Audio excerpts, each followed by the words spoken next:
વિદ્યાર્થી મિત્રો, આજના લેક્ચરમાં મારી યુટ્યુબ ચેનલમાં આપનું સ્વાગત છે. આજનો લેક્ચર છે આપણો ધોરણ 9 ગણિત, ચેપ્ટર નંબર 11 પૃષ્ઠફળ અને ઘનફળ. જેમાં અગાઉના લેક્ચરોમાં આપણે 11.1 અને 11.2 શીખ્યા.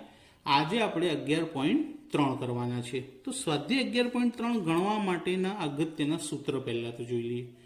પહેલું સૂત્ર છે શંકુના ઘનફળનું.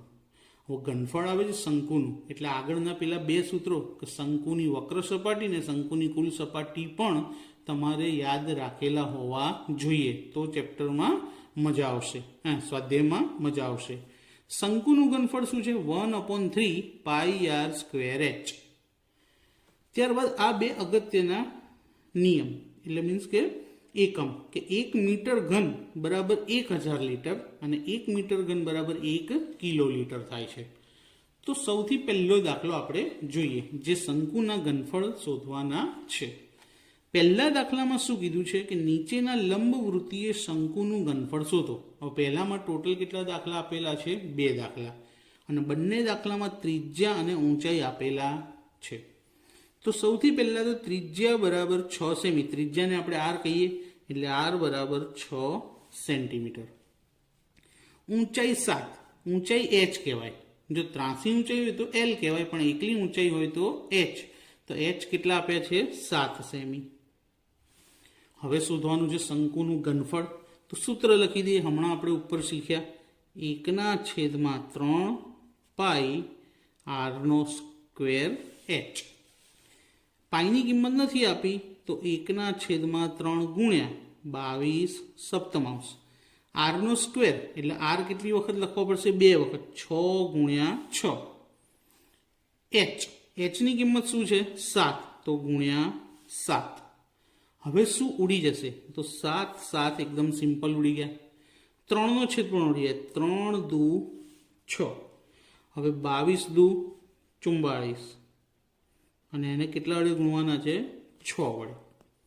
આપણો જવાબ મળી જશે. સિમ્પલ. 6 ચોક 24નો ચોગડો વધી 2, 6 ચોક 24, 24 અને 2 26, તો 264. હવે સેમી હતું તો ઘનફળ શોધ્યું હોય ત્યારે ઘન કરવાનો. ક્ષેત્રફળ કાં તો પૃષ્ઠફળ હોય તો વર્ગ આવે, પણ ઘનફળ શોધ્યું હોય ત્યારે શું કરવું પડે? ઘન કરવો પડે. ખાસ યાદ રાખજો, એકમનો અડધો માર્ક જતો ના રહે. બધા દાખલો કમ્પ્લીટ આવડતો છે તેમ છતાં પણ જો અહીંયા અડધો માર્ક કપાઈ જાય તો પછી બહુ તકલીફ થાય. એટલા માટે ખાસ ધ્યાન રાખજો, ઘનફળ હોય તો એકમની ઉપર ઘન કરવાનો રહેશે. ત્યારબાદ જોઈએ દાખલા નંબર 2. એમાં પણ ત્રિજ્યાને ઊંચાઈ આપી છે, પણ અહીંયા ટ્વિસ્ટ શું છે કે ત્રિજ્યા પોઈન્ટમાં છે. તો પહેલાં તો આર બરાબર લખીએ 3.5 સેન્ટીમીટર. એચ ઊંચાઈ 12 સેન્ટીમીટર. હવે શંકુનું ઘનફળ શોધવાનું છે, તો સૂત્ર 1/3 પાઈ r²h. 1/3 જેમ છે એમના એમ. પાઈની કિંમત 22/7. હવે ત્રિજ્યા 3.5 છે, પણ જો હું પોઈન્ટ વગર લખું તો શું લખાશે? ડાયરેક્ટ 35/10. કેમ? પોઈન્ટ પછી એક જ અંક હતો એટલે 10 આવે, જો 2 હોય તો 100 આવે, પણ એક અંક હતો એટલે 10. આરની ઘાત 2 છે એટલે 2 વખત લખવું પડશે, 35/10. એચ કેટલા છે? 12, તો એચની જગ્યાએ ગુણ્યા કરીને 12.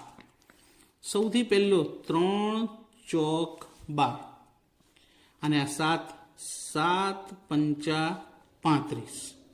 હવે આ 5નો છેદ ઉડાડીએ, 5 દુ 10. ધ્યાનથી જોજો, 2 દુ 4. હવે 2નો પાછો 10 જોડે, 2 પંચા 10, અને 5નો 35ની સાથે ઉડાડીએ, 5 સિત્તા 35. હવે ગુણાકાર કોનો રહે? 22 ગુણ્યા 7. બાકી બધું છેદમાં જતું રહ્યું છે, કશું વધ્યું નથી.